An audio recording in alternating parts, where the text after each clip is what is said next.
नमस्कार दोस्तों। 12 तारीख को एक मिश्रा क्यों नहीं आया? आज 13 तारीख है। पहले 28 तारीख आने वाला था, उसके बाद 8 तारीख, उसके बाद 12 तारीख। मुझे लगता है कि आप लोग की किस्मत ही ख़राब है। जब आने वाला था तब कुछ न कुछ प्रॉब्लम हो जाता है और अभी कुछ लोग महाराज को बैड कमेंट करेंगे। इन्होंने अपनी तरफ से 100% दे दिया।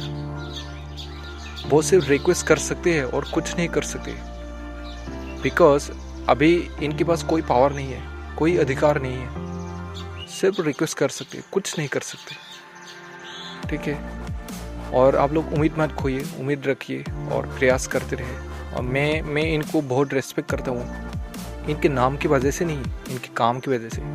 मैंने इनके पागलपन देखा है।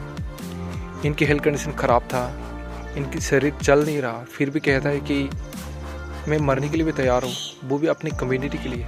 तो इससे पता चलता है कि वो अपनी कम्युनिटी को कितना प्यार करते हैं। वो विजनरी इंसान है, वो लिटरेट है, हाईली एजुकेटेड है, वो समझ सकते हैं। वो नेक्स्ट जनरेशन के लिए फाइट कर रहा है। ठीक है, तो आप लोग उम्मीद रखिए और एक साथ मिलकर काम करिए।